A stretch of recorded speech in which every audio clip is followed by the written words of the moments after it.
Hello everybody, Kim's here bringing you a PuG's guide to Halls of Atonement 10 to show you the proper pathings to PuG your Conqueror / Keystone Masters, getting your pride pathing down. I want to go ahead and start off this guide by saying, I'm not your rank 1 guy. I'm not Dratnos. I got all my paths either from a Dratnos route or players that are better than me that I just learned as I've progressed. Halls of Atonement was actually the very last dungeon that I timed for Keystone Master. I really struggled with this one, so I wanted to make this this guide first because I wanted to show you the path that got me to where I was able to get that beautiful mount. So going to this very first pull, what we're going to do is we're going to grab the 3 packs. Generally speaking, you're going to Bloodlust this pack. Use all your cooldowns. Usually they'll be up before the first boss.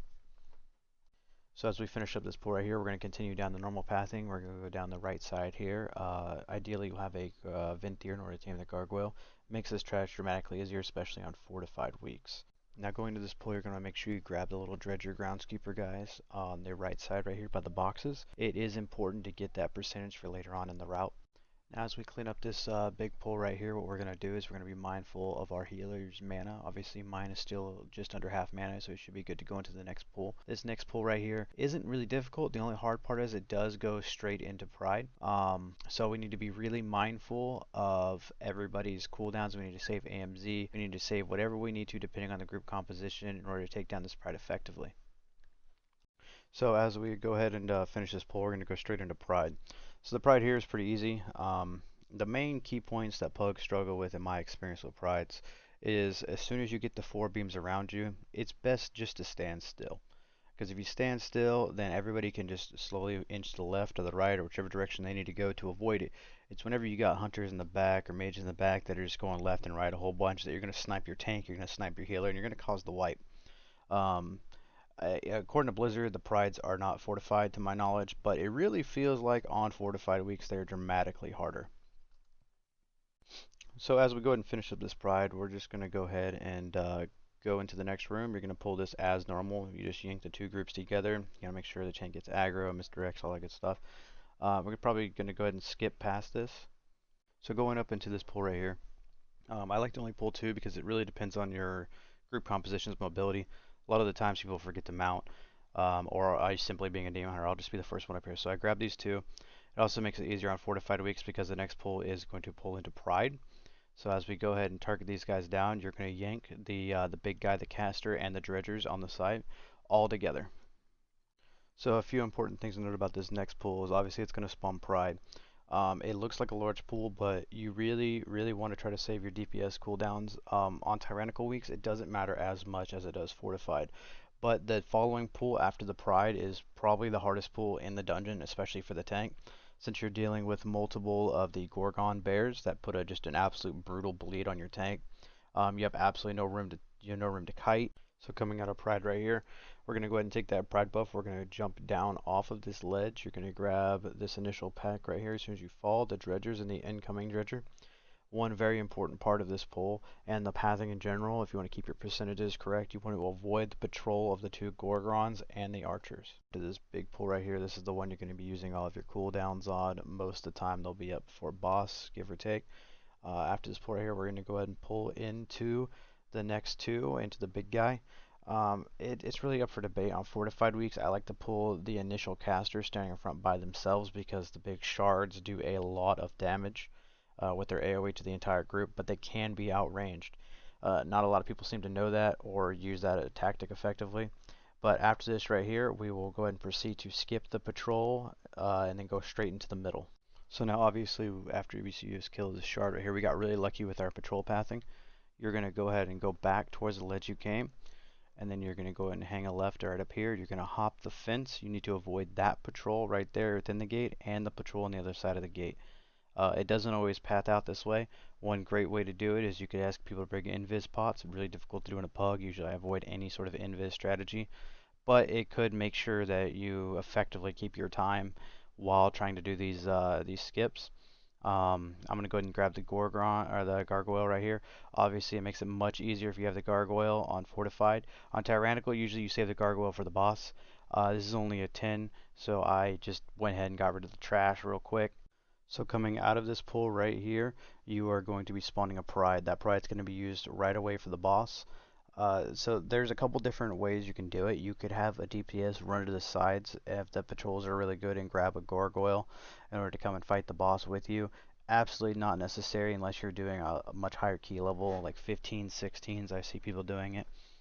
So coming out of the first boss right here, you're going to grab this initial pack right here at the bottom of the stairs. It's important you have somebody interrupt the obliterator so it does come up the staircase with you. You're still avoiding that one patrol of Gorgons and the huntsman or archer. You're going to bring them all the way up to the top of the stairs. You're going to go ahead and take them out. So now going into the next pull, it's pretty standard. You're going to grab the eviscerator, the little mini gargoyle guy, and the little ankle biters together. Now this can get pretty tricky on explosive. I found out it can get kind of weird. But after you take this pack right here out, that's when the pathing can go one way or another.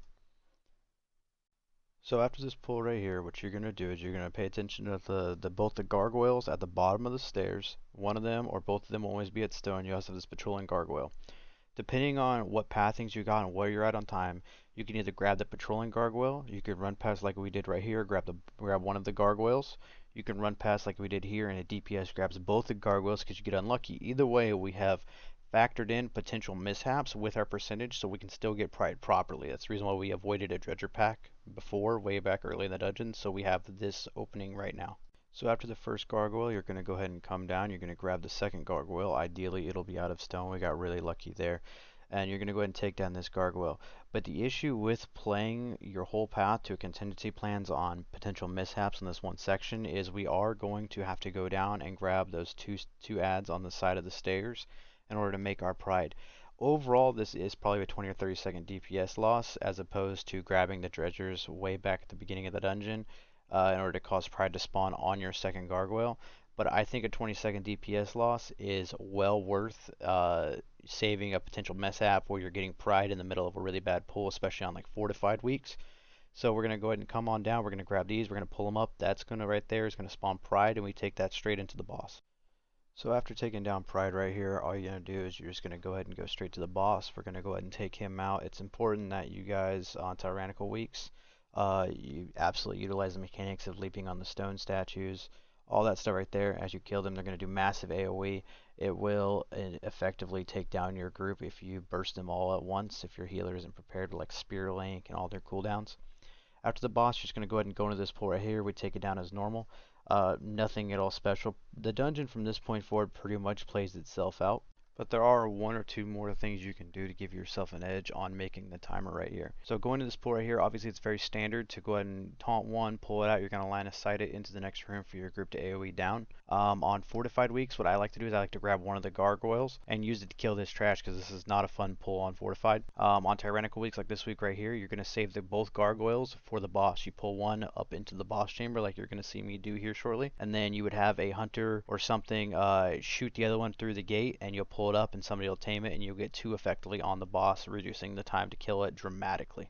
So going up into this boss, like I said, we bring the gargoyle. Pretty much nothing special past this point in Tyrannical. No real boss does anything special. The hardest boss in here on Tyrannical is the second boss. We're going to go ahead and skip past this fight right here. We'll just go to the next bit of trash right after the boss. Just to show you guys that the pathing does indeed lead to a perfect pretty much 100%. I think it's like 100.5, somewhere in that ballpark. We're going to go ahead and take out this pride. Once this pride's down, you go straight to the last boss. You give it that beautiful bloodlust. And then there you go. You time this dungeon. There isn't much more to Halls of Atonement. It is, in my opinion, one of the tighter timers at higher key levels. I've only timed it at 16. I know I'm not the guy out there running 20s, but I did PuG all my progression. And there you have it. That's my entire Mythic Plus 10 Pride Pathing and all that good stuff guide on Halls of Atonement. I want to thank everybody for watching, those who did, making it all the way to the end. If you would like to drop me a follow on Twitch, my link will be down in the description. Like I said, I run with my viewers. I'm trying to get out there and do it every day or every other day. I'm going to start setting up a schedule. Thank you guys very much. Have a great rest of your day and enjoy your pushing.